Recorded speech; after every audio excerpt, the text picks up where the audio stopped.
These beers are frothy. Season 1. Episode 8. That's right. Of Dropbear and Panda. Save the world. Brought to you kind of by... Cream ale from Good Mood Brewery. That's here in Calgary. Yeah, and it puts me in a good fucking mood, let me tell you that. Hey, it's Friday. Yeah. We made it. Ugh. The last 2 weeks have been long. It's been tough. I don't know what it is. Like, both Wednesdays this week, I'm like, oh, thank God tomorrow's Friday, because... And then I'm like, oh, it's not Friday tomorrow. Both weeks. And nothing of importance happened. Like, I think it's because you have a job. And when you have a job, that sort of thing can fuck you up. When you don't have a job, like I don't... Well, he has a job, ladies and gentlemen. No, but there's no end to the week. It's like a never-ending week. I don't know if I could do that, though. I really like being able to leave my job and not having to think about it until I show up again the next day. Yeah, I don't know what that's like. Yeah, I don't know if I could do what you do. But I don't know if you could do what I do. Oh, God, no. I did that at one point in my career, and I said nope. Yes. That was like 15 years ago when I said nope. 13 years ago. Yeah.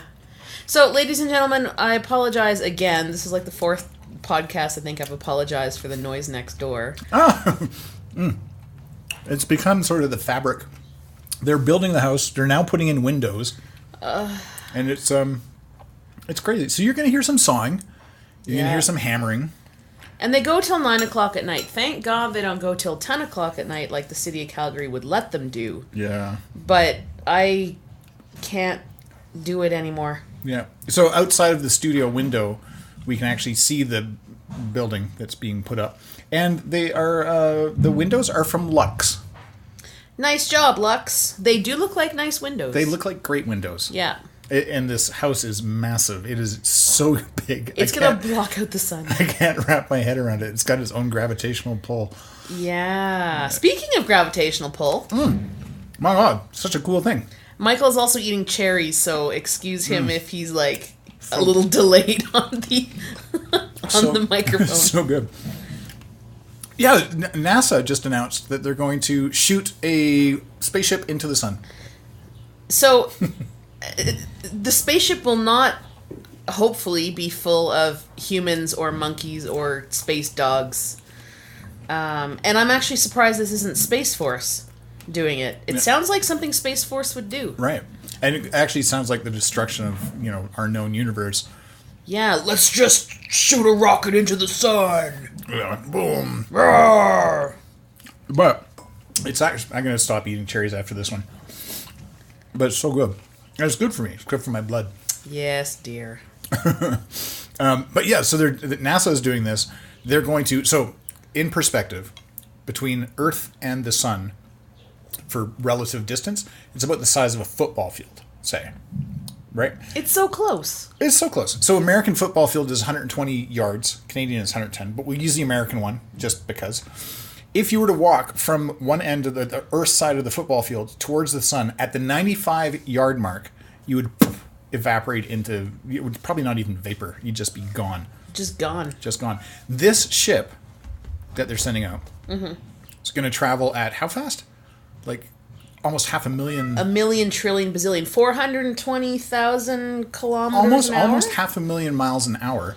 It's going to zip around Venus a couple times to get some orbital whoa!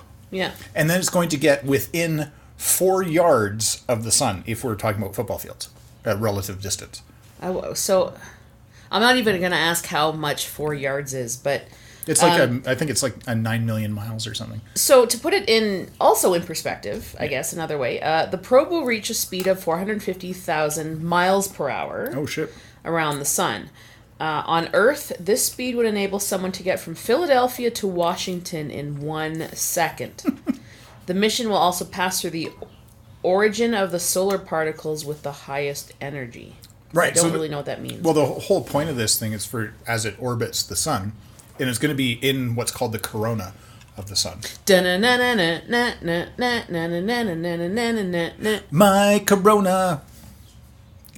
You set them up, I knock them down. Yeah, I don't set them very up very well. Anyway, it's going to be it's going to orbit the corona of the sun. So it's going to be, and I think it's. I can't get over that. That's hilarious. Yeah, it could be. I could be wrong here, but I think it's 9 million miles away from the sun is the corona. And that seems like a big distance, but when you think about it's 150 million miles to Earth, I think, if my math is right. I don't even know. How big is the sun across? Fucking big. So 9 million? No, I will tell you. In a second. While he's looking that up, my first question when you brought this up the other day to me was, why? Why? Well, the whole concept is to be able to measure the solar flares and figure out what happens when solar flares happen, because solar flares can knock out communication. They can really fuck up life on Earth, which is also weird to me. Yeah. So, sorry, my math was I'm struggling between imperial and metric lately, but it's about 150 million kilometers is how far away it is from Earth to the sun. So that's, I don't know how many miles. Fewer. I could convert that. Yeah. And it's a rocket ship that's not very big. No, it's the size of a car. Size of a car. Could be Elon Musk's car. We don't know. I have this vision of like something that looks like Sputnik or Sputnik. It's like taped up with, really, really, really thick duct tape, just kind of chugging along there. Well, I guess if we have a Mars rover that's kicking ass over in that... Yeah, Mars. Well, I had a nap earlier, guys, and I'm still not quite awake. Mm-hmm. In that condition, I mean, I know it's not like the sun, but I mean, I can't see that Mars is all that fantastic to have a little rover going around in, but he's kicking ass and sending pictures and whatnot. So yeah, well, science, man. Yeah, I know, and they're using some crazy shielding that I really know nothing about other than what I've read. It's got like carbon fiber in it. That's what I know. But it's basically going to keep the inside, the core of the spaceship, room temperature. And the inside is just a big computer that's going to be sending back data. Right. So how long does this take? Be back in 2025. So it starts August. It starts on my birthday, August 13th. 11th. No, I don't know. They say they want to make it on the 11th. I'm going to call it. I'm going to say it's going to go out on the 13th. Yeah, I think awesome. Originally they said the 6th or the 9th. Anyways. So they planned their launch window was around the 11th of August. And then it's gone till, 2025? Man. Yeah.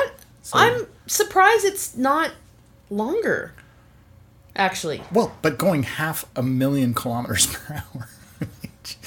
Yeah, I guess so, but they also have to go around Venus a couple times first. 7 years doesn't seem like that long, but I don't know, like iPhones don't even last 2 years without breaking down.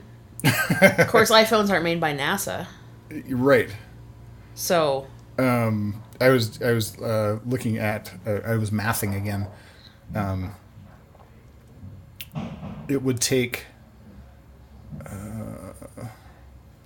499 seconds for light to travel from the sun to Earth, which I think ends up being something like 6.1 light minutes, like light years. I don't know, light seconds. Scienced. Yeah, I'm impressed by anybody who can figure this shit out, because I mean, I took biology, which some people wouldn't think is very easy, but I found it much easier than physics or chemistry. And considering I can barely add without using my fingers and toes, biology's the way to go. Okay, wait a second. Hold on. I found an error. Oh, which one? So the speed of light is just... Sorry, physicists who are like listening to this cringing and shaking their heads and crying. Oh, never mind. That's fine. I just misread it. The light travels at 299.792 kilometers per second. So I was just like, wait a second, we're going to go faster than the speed of light. But we're doing 500,000 kilometers per hour. Light travels at almost 300,000 kilometers per second. And people always say per second. whatever that means. I don't Sorry, know. physicists and mathematicians. So if it's going to go check out solar flares, Yeah. I'm not sure what kind of data they're going to be sending back or whatever, but what happens if it gets hit by, like, I'm assuming it's not going to be close enough to the sun to get hit by a flare, but if flares damage Earth, Well, this how why is they're it not going to damage a tiny little rocket? Yeah, well, and I guess this is where the shielding comes in. I'm sure they've thought about it all. But they're going to be like basically right where the majority of the particles coming out from the sun are going to be, so they can measure that, the density and frequency, I guess. I don't know. But it is to protect Earth. So it's like, instead of SpaceForce, it's like Space Cop. What? Yeah. Protector of the universe. Do. Yeah. Huh. Anyway, so that's happening. That's really exciting. So that's like a 7-year mission to boldly go where no little car has gone before, directly into the corona of the sun. See, now that you've called it a little car, I'm thinking of Elon Musk's little car I know. that's like going around, like, the little convertible. That would be amazing. It could be. I don't know. I'd like to see that picture. Yeah. I've seen a picture of this rocket. It kind of looks like Sputnik. I would like to go Nice. 500,000 kilometers an hour I would not. and whip around Venus a couple times. I would not. That's crazy time. This is where we are different. You haven't jumped out of a plane yet. No. I never want to, ever. I sent you that link with Tom Cruise and James Corden. Yes, I had seen it already. Oh my god, it was so cute. I couldn't stand it. Tom Cruise is a beast. And good for James Corden for fucking going through with it. I know. No. I would, but Like, nope. Man, the panic and the sheer joy in Tom Cruise's eyes. Like Tom's eyes when he's just like, no, it's gonna be great. And he's like all strapped up, and then James Corden starts doing the Mission Impossible soundtrack. Yeah, I don't even know if I would jump out of an airplane if it was burning. Oh, I would. Well, I'm sure I would, but just no, I can't. I think it's something we need to do. Imagine that. We? Yeah. How about Could be a Dropbear and Panda episode. How about this? This is why pandas live longer than drop bears. How about I videotape you jumping out and splattering against the pavement? Or, being in cages with sharks and... I'd rather not be in a cage with a shark. Well, not with a shark. You know what I mean. This beer is good, by the way. I'm not a thrill seeker. Yeah. But, I mean, the one thing that I will do is do stuff that I say I'm going to do. Like, I know it's not much, but like when we went snorkeling in Florida and we knew there were sharks around, I still did it. Yeah. I almost threw up a couple times, but I still did it. Yeah. Actually, your biggest panic attack was on the beach the day before. Yeah. So, but I do draw the line at certain things, and jumping out of an airplane is definitely one of them. Huh. Can't do it. Huh. No. Anyway, so, maybe you will change your mind one day. Maybe you won't. I don't think so. Maybe if I'm dying from a very incurable disease and I want to go out flying. Well, I did see you try to jump off the cliffs. Not try. I saw you jump off the cliffs at the Oyster River potholes in Vancouver Island. That took a lot of coaxing as well. There's a video of that actually on our YouTube channel somewhere. There is. And I can't remember what the video is called. It's silly. Oh, Dropbear and Panda, or Panda Gets Wet, or Dropbear and Panda Get Wet, or something. Dropbear and Panda Get Wet, yeah. And it was just a cute little video we did for the Oyster River potholes, which they're really actually incredible. It's a river under a bridge. It's hard to find. Yeah, you have to know where it is. Exactly. You got to be in the know. But these potholes are great. It's these rock formations throughout the river in that area where there's giant holes in the rocks that you can swim through and dive off of. And water's crystal clear. I've taken my kids scuba diving there, where I've actually put my scuba gear on and give them the spare air, and we've gone under together, because it's only like 15 feet deep. It's not anything. It's no deeper than a pool, really.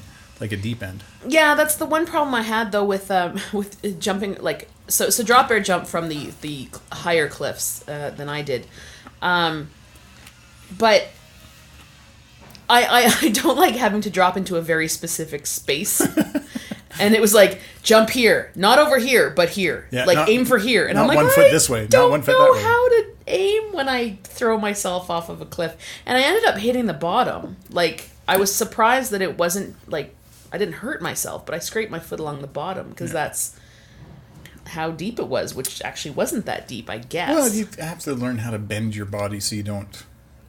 Yeah, but then I would have, like, smacked my head. Yeah. And... Anyway, it all worked out. You can check it out on the YouTube channel. Yes. Speaking of which, while you're there, if you do check out the YouTube channel, subscribe. Give us a subscribe. We got like 60 some odd subscribers. We could really use, 40 more to get over the 100. That would be kind of cool. We have silly shorts in there. We have a music video. We've got a couple other music videos as well that go along with that one music video. Yeah, we did some back alley sessions with a local rockabilly band. Yep, called the High Strung Downers. Yeah. We got like 30, something like 30, I want to say 33 pieces of content up there. We have quite a bit of content, actually. And all of it was, well, except for the music video that we ended up getting a grant for, all of it was done for free. The first video we ever did, not the barbecue one, but the first one called The Terror Ring, you can tell that it's our first one. It's terrible. Yeah, it's cute. I stand by the idea, though. Yeah. I still stand by the idea. I would love to be able to do that again with a nice fat wallet to do it with. Yeah. Because we could make it look pretty freaking awesome. It definitely deserves more than just, one camera. and some really bad and no effects. lights in the bar during the bar scenes. And yeah. I don't know. I think we did a good job. One of my favorites still is Pandemonium. Oh, that was 2 Christmases ago. Yeah. Our Christmas episode. And last Christmas we read Doogie Horner's book. Yes. With permission from Doogie Horner. Yes, that was a lot of fun. Yeah. It was a really simple idea because we like to put out a few shorts out. I would love to put more shorts out every month, but we're just so busy. But we try to do one at Christmas and Halloween. Yeah. What was the name of the book? Give the name of the book. A Die Hard Christmas. It was awesome. We actually bought 4 copies of that book. Yeah. And gifted them to people. Maybe that's why Doogie let us read it. Yeah, it is the greatest Christmas story ever told. It is. Yeah, and there's some people that argue that is the greatest Christmas story ever told. Oh, I would argue that. However, what I didn't realize is Lethal Weapon is also a Christmas movie. I didn't realize that. I hadn't seen it for like a billion years. Yeah, we should watch that, actually. Lethal Weapon? Yeah, it's been a long time since I've watched it. It's because getting too old for this shit. That's right. Man, they're really going to town next door now, eh? And this is, I gotta say, one of the dirtiest construction sites I've ever seen. Like, these guys it's nuts. They're just like throwing shit everywhere. It's like a bomb went off. There's bottles, and I haven't seen a pizza box for a while. There's a pizza box there for quite some time. I'm just thinking, like, just their construction management, like their lumber's all over the place. It's like there are tons of waste. It's just gross. The people next door. Now, I had a battle with the people next door. And Alloy was the home building company that built the house to the north of us. Mm-hmm. And in retrospect, so Alloy had a bin for their wood cutoffs. So when they were done cutting, they put wood in the bin to go recycle it. They actually put away their garbage. Yeah, to recycle too. It was amazing. So in retrospect, looking what's happening to the south of us right now, I'm like, night and day difference. I just don't like when I know you have to deal with this noise all day. Yeah. Because your studio's here all day at home, but the last thing I want to do after being up at 6 o'clock in the morning to go to work and coming home after a really horrible day or even a good day, I don't want to listen to this anymore. Yeah, it's ridiculous. I'm done. I can't do it. Well, you're gonna have to hang in there for a little while longer. Like a year longer. Yeah, probably. We actually considered moving when we found out this house was going down. Yeah. Yeah. But I couldn't give up the backyard. Oh, we do have the greatest backyard in Calgary. And a panda pool. So yeah. What more do you need? No construction next door. Yes, good point. Yeah. We should have bought the house next door when it was for sale, and then we could have just bulldozed it and just had a giant... squirrel yard. Or a tunnel. we could have made a little tunnel, like a little glass tunnel, between the two houses. Oh. And then Newton, That my would have been cat, fun. would have had so much room to just run around. It could have been like Newton's house. Oh, man. Mm-hmm. That would have been so good. Earlier this week, this is a non sequitur. I'm going to get away from Newton living next door. France enacted something where they can will fine people up to 750 euros for catcalling and wolf whistling. Yay. Which I think is amazing.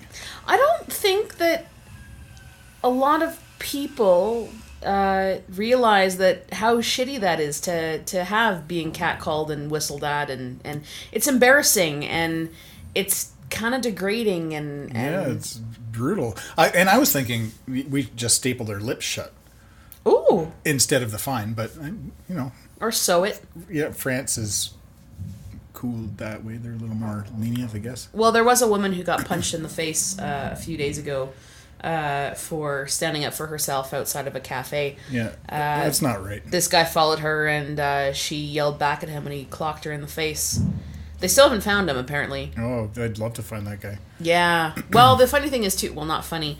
The interesting is, too, is it got caught on camera. Right. And it was right outside this outdoor cafe, or the patio to this cafe, and a couple people had seen this in real time. And one guy got up and picked up a chair, and then decided not to throw it at the guy, and the guy just walked off. What? Yeah. Oh, that's fucked up. I mean, I don't condone violence most of the time. I'm a proponent of peace through superior firepower. And, some guy does that, he deserves to get a fucking chair to the head. Well, you know what? You punch somebody in the face for no good reason, and I don't know that there's a lot of good reasons. You get a chair to the face. Yeah. Or at least get a knockdown, or off the top ropes. Fucking happens in wrestling all the time. Hold them down until the police show up. Yeah. But anyways, I think that's great. And I've seen some comments, and I should never read the comments on the internet. And I don't mean comments on this story in particular, but, some people sort of say, but it's a compliment because we're telling you how nice your butt is. No. Or how perky your boobs are. That's not how you do it. Or don't people want to know that we want to fuck you? And you're like, no, actually. No. It's gross. It's... Guys, this is how I'm going to save the world this week. Guys, get your shit together. Don't do that dumb shit. Just don't.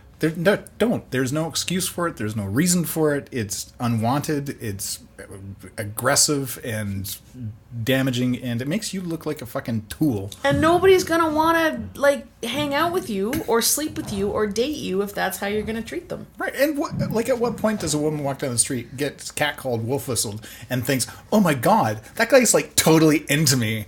I'm going to go fuck him right now. So great. I love you. Not even... Just no, I don't understand. If you see someone walking down the street, I know some women anyways, maybe men don't do it because they might come across as creepy, but I know a lot of women will compliment people, strangers even. They'll be in line at the grocery store and they'll be like, oh my God, I really love your purse. Cool.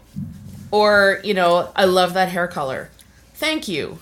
I would say for the most part, it's pretty dangerous for dudes to make any compliments to strangers. Right, no, and I agree. Stranger women, I should say. But this is what it's turned into. It used to be, if a guy said, hey, I really like your hair color, I'm like, thanks. Right. And that's it.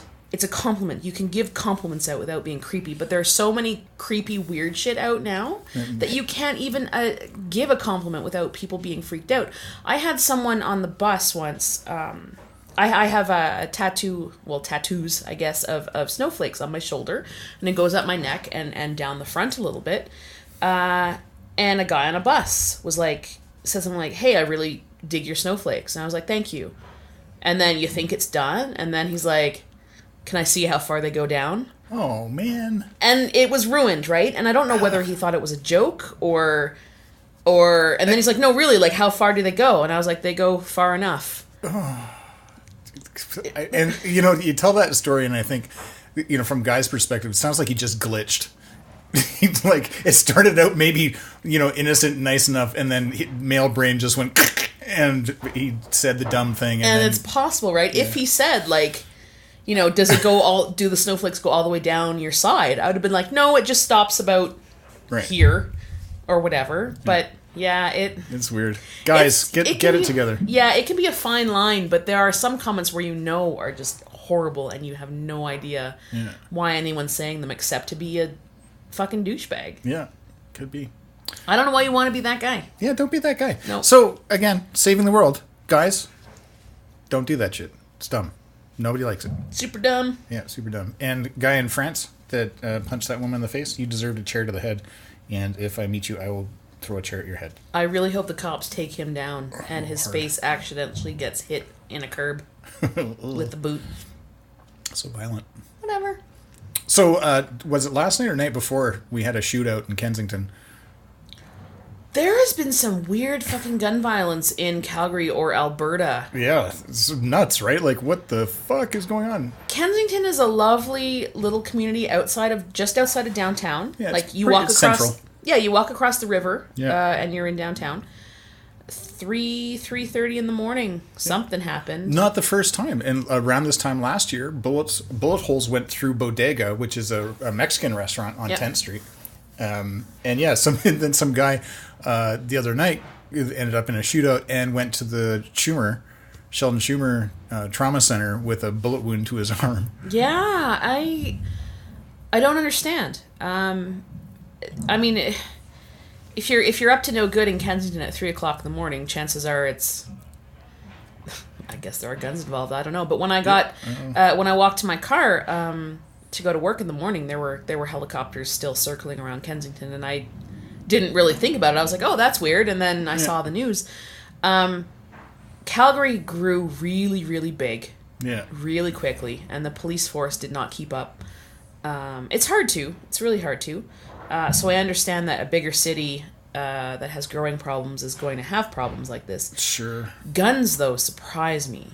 Yeah, well, in Canada, but I mean, Canada in general. I mean, there's lots of guns in Canada, don't get me wrong. Oh, there's tons. And it's not easy to get them like it is in other parts of the world. Right. But it's easy to get illegal guns. Yeah. So that's the issue. Well, outside Calgary to the west, 2 days ago, a German family here visiting from Germany was what they think was a victim of what they think was road rage. Wow. Why did they just think by that? Morley. No reason for it. Looks like because they've talked to the family, a small black older vehicle car drove up next to them, rolled their window down, and shot this German man in the head. What? And they went off the road and slammed into some trees. He just had surgery today and he pulled through. Oh my God. But they're thinking it was road rage, because why else? Unless you're a serial killer that just goes out shooting people in the road. Fucking crazy. Yeah, so this poor family who was visiting here in Canada, probably Banff, the Banff area, got shot in the head by some dude passing them on the highway 1A. Wow. By Morley. Oh my God. Who does that? I have nothing.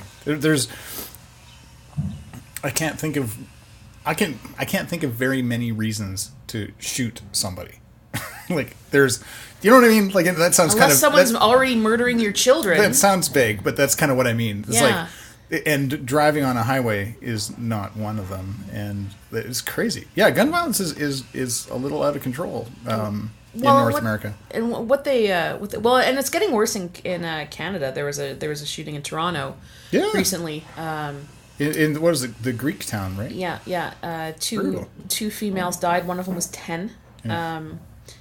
And now here's what they say, and I don't have anything to back me up really, but I read a book called On Killing once, and they've actually said this before. If you shoot somebody, it's very impersonal. Right. You point a machine in front of you and you press a button, and then someone somewhere falls down, or a window shatters or something. Yeah. You don't see the bullet. It's very impersonal. Now, if it's a knife, knife violence is easier to take down. You'll kill fewer people if you're going on a knife rampage, but it's way more personal. Yeah, true. You push a knife into somebody, you know exactly how personal or impersonal that would be. Like, you know you are hurting somebody. Well, and so I used to teach jiu-jitsu when we were teaching the police, and the police, I believe, are still taught this today. But if you pull a knife on a police officer within 20 feet, and I think it's actually 21 feet is what we used to teach, they can use lethal force. Like, they can pull out their gun and shoot somebody dead if they're got a knife in front of you within 21 feet. Yeah. And, I mean, that's shocking to some people. It's just a knife. Yeah, but knives don't jam. Knives don't run out of bullets. You can cover a lot of distance, 21 feet, before you even have a chance to do anything and save yourself. Yeah. So it's edged weapons are really dangerous and scary. Yeah, I get it. I mean, I think knife versus gun, the gun is always going to win. But if you're 21 feet away. Oh yeah, definitely for sure. The one thing that I get confused with is I used to live downtown back in university, and my boyfriend at the time bought me bear spray or pepper spray to protect myself, because I used to have to walk down by the crack max to get home from work and from university, and that was illegal for me to have. But it is legal for people to carry around switchblades as long as they're under a certain size. But even if the switchblade is 3 centimeters long, you can still murder somebody with it. Switchblade is incorrect. You can't carry a switchblade. Okay, sorry. It can't be a self-propelled blade, but it can be, like, I carry around quite a large knife a lot of the time. It's called an everyday carrier, an EDC, which I use for my work. I open boxes with it. I unspool cables. I do. That's not a knife. Right. So, this is a knife. So long as it's visible, is the thing. Right. And I don't know that there's. Could I walk down the street with a machete? I don't know. But again, it's not concealed. It has to be a certain. I want to say it has to be a certain size or smaller, but you can kill somebody with anything, like any sort of blade. I could carry a spork. Exactly. You could kill somebody with a spork. I went to a Tool concert back in the day, and I had a spiked collar with me, and they confiscated those at the door. Yeah. And I couldn't get it back, or they were going to charge me or give me a ticket for having a weapon under the Canadian legal code 1.673 or whatever it is. But you can still carry a knife around as long as it's under a certain length. And I think it was like under 4 inches or something stupid like that. It's under 7 centimeters. The blade length. Yeah. Which you can easily kill somebody with. Oh, again, you can kill somebody with a spork. You can kill somebody with a fucking pencil if you want. But I can't carry around pepper spray. Is it because the pepper spray like wafts? If there's a breeze, then you can actually take out 3 people? No, because it's designed for it's an offensive weapon. I find this offensive. Yes, well, you should. I want to get on to lighter topics because we got heavy. We got heavy. We got a little heavy. And the world's a little bit messy this week. It is a little bit messy, and yeah. Gun violence, I mean, that's a thing. Somebody was calling for the end of, the banning handguns entirely, which is, a bit of a knee-jerk reaction. Well, I did hear that the NRA is struggling right now. Oh, that's good. I'd like to see them struggle. Yeah. Not a big fan of the NRA. No. I am a fan of firearms, but not a fan of the NRA. Firearms scary. Especially, waving them around. Yes, just use giant musket rifles as bats instead. I was having arms on fire, was what I was doing there. I couldn't tell. And they can't see you. All right, give me a lighter topic then, yo. All right. Fine, I will. Oh, what a hailstorm we had! Oh, well, and I didn't get to see it because it missed Kensington entirely. Oh, it missed the Foothills Hospital, too. But we're talking, they were, bigger than golf balls. Yeah. My sister's Prius, she said, is destroyed. Oh, my God. We have probably just one hit the Prius and... It's not a super small car, but it's not like one of those tiny little car-to-goes. Yeah. But yeah, it got pummeled. She works downtown. Oh. We have a friend. We missed that. We must have been just on the outside. Yeah, we have a friend who lost his. I mean, besides other things, he's got a video on Facebook. Sounds like the apocalypse. it tore off his doorbell on his house. Jesus. Like, so the angle must have been just right, and it just got clocked off because he was taking pictures of his yards and whatnot, and there's like 3 pieces on his deck that were of his doorbell. I've been on a motorcycle a couple times in hail, and it came out of nowhere. I was driving down Edmonton Trail, and I was going down the hill by the old Home Hardware, and out of nowhere, right in the nuts. And it was huge, and I was like, oh my god, because I didn't know what it was. And then suddenly the sky opened up, and it was snowpocalypse. It was fucking incredible. And then another time, I think I had one of the boys on the back of my bike, and we were coming out of Okotoks on the highway speed, and we hit, and it wasn't golf ball size, but it was like, marble sized hail. That's big. Oh man, it hurts. Yeah. It hurts so bad. Yeah, like there are pictures, if you go to #ABStorm, I think there's a BMW where the back window is there's giant holes in that window. God. People are holding up golf ball sized hail. Jeez. They've got videos of these golf balls basically coming out of the sky and bouncing all over their yards. Wow. And it's not that, thunderstorms are odd here in Calgary. We don't get tornadoes, but we are on the cusp of the tornado zone. Yeah, I think we don't get it because of the foothills, where we're located in the foothills. Yeah, and but Red Deer does, about an hour north of us. They can get they've been brutalized a couple times. Yeah, and then Edmonton as well.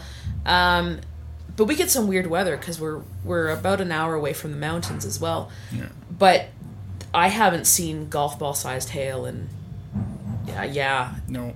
But so out here, when you were at work, will this happen, right? And I was hearing it was just like, it was huge fat raindrops, but it had no hail whatsoever. And the cool thing about Calgary is that you can have sunshine in one block, like torrential downpour in like 2 blocks south, and then you can have golf ball sized hail for the rest of Calgary. on the neighbor over the way. Well, it's funny because I remember sitting there again downtown. I was in my car, and I was in the sunshine, but I could see the wall of rain on the other side of the intersection that I was going to be driving into once the light turned green. It was funny because it didn't slowly turn into rain. It was just a wall. You're like, suddenly I can't see the other side of this street. Oh, that's why. I've driven into those walls on my motorcycle, and I've been wearing a shorty helmet lately. If I'm in sort of the city, I wear a shorty. Rain hurts. Like your face. It's like, I look at those bikers, obviously tougher than I am.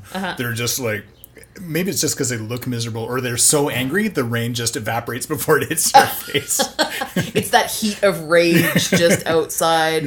Yeah, I don't know. Because I don't know how fast hail or rain with big storms hit the ground. Like, is it 1 billion miles an hour? Because it's fallen from pretty high, but I mean, that's gotta hurt because you're also driving 50 to 100 kilometers an hour. Well, and it's terminal velocity. I just know. We got stuck in a rainstorm the other night. We were doing a walk through Kensington just for some exercise, and that was fun. And there was a couple drops of rain, and then the thunder started going, and I was like, oh god. And then there was this flash, and I'm surprised we weren't hit by lightning because it was seriously like white for a split second. Yeah. And it freaked the hell out of me. It made me jump, and then the thunder hit, made me jump even further, and then the rain just started. We were soaked right through. Oh yeah. But then in 5 minutes, it's back to sunshine. Yeah, and we were in our Panda pool by 8:30 at night. Hilarious. Calgary, man. You could get snow all year round, but you can also get 20. We've sat on a patio outside drinking beer in January. Yeah. We've had... Getting a suntan. We've had snow flurries in August. Yeah. It's a wonderful place to live. And Europe is burning. Yeah. Like, it's hot. Like, I saw a map where it said there are parts of Spain that were at 48 degrees. Oh, wow. Well, there's parts of the U.S., though, that are, like, way fucking hotter than that. Oh, I know, but just uncommonly hot. Yeah. Britain is generally not 35 degrees Celsius, but I think Britain is suffering a little bit right now. Wow. It's interesting. I saw I watched a talk from Gwyn Dyer, who is a military historian and a strategic specialist here. He's Canadian. And I watched him do a talk once at, I think it was the University of Calgary, and he was saying that this climate change, or whatever you want to call it, if it ramps up any quicker, the militaries, certain countries are going to have to ramp up their military, not because of war, but to actually defend their shores. Like he had said that Spain and Portugal is going to become this arid, dry place, and all the people in Spain are going to have to move north. And Britain, because it's an island, it's still a lot more temperate, I guess. Like it controls its own climate a lot better. Yeah. So Britain's going to have to like ramp up their military to make sure that they don't get destroyed by other people coming in. I wonder if so weird. This probe to the sun is to try and put it out a little. I can see this like little car. Instead of SpaceForce, it's going to be, or Space Cops, it's going to be Space Firemen. They've got this little hose that comes out. Oh, just a little, just a titch. Just a titch. Just a titch. Oh, just make it a little less hot. Just a titch. That's hard. The sun is like. I'm bringing it full circle, man. So giant. I just saved the world. They have until the 11th to arm that thing with the fire hose. Where are they going to get the water from? Yeah, this is why he's not a space physicist. I bet you the SpaceForce would hire you, though. Ouch. And on that note, I'm done saving the world. Me too. I'm Dropbear. I'm Panda. We save the world. Every week. Dropbear and Panda. Save the world. Yo. It's Dropbear and Panda, yo.